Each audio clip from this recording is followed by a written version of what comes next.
WP. To end their generational feud, houses Montague and Capulet arrange their children to be married and merge the two families. Unfortunately, these two heirs have a long-standing hatred of each other but can't let their families find out.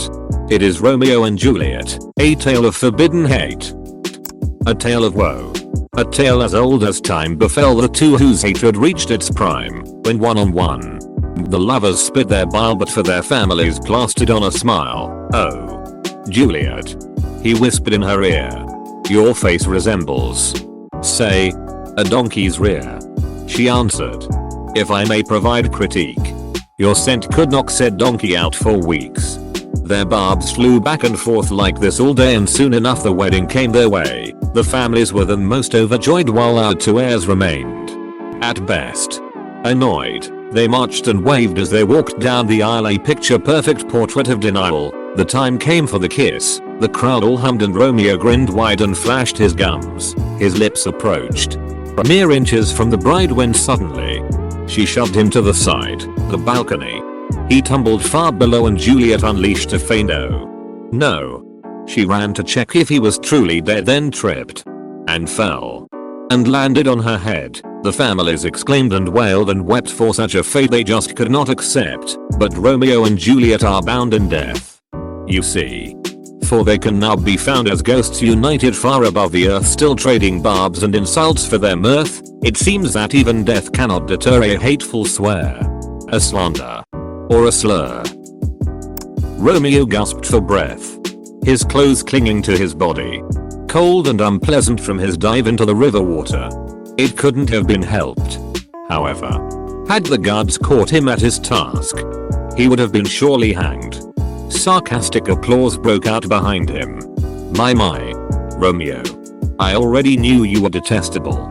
But to think you were a criminal as well. Why? If I had any expectations for you, I might be disappointed. He grit his teeth. Her condescending voice had a unique way of grinding his gears. Still, he couldn't do much about it. So he forced his body to relax and turned to face his fiancée. "Why, if it isn't Juliet? I'm charmed," he said, with a winning smile brightening his features. "To what do I owe the pleasure?" Juliet's tinkling laugh grated against his ears. Dear God, could she be any more insufferable? "Why, Romeo, you look like a drowned rat. Why don't you accompany yourself to your bedchambers and pleasure yourself?" It seems she froze, her eyes widening in fear. She made several confusing gestures, then leaned down to help him up. "Oh Romeo, my darling. Do I dare to ask whether or not you are all right? Allow me to tend to your wounds." Catching on, Romeo grimaced before returning the pretense. "Of course, my love. I will be fine. So long as I have your affection to rely on." Juliet snorted down at him, her face colored by cruel amusement. He scowled back up at her. "Romeo. Juliet," came the voice of Lord Montague. "My goodness. What could you be doing out so late upon this eve? Juliet, if you would, please accompany my dear heir to yours to recover." Part 2 Cont. In replies. I don't have any elongated prompt for this, but I would honestly watch a show about fiancés secretly, genuinely dreading each other, and whatever dynamic comes out of their back talks between each other as two significant individuals of a society. Example, honestly, Clifford. That wrench has even more so disgusting taste in literature.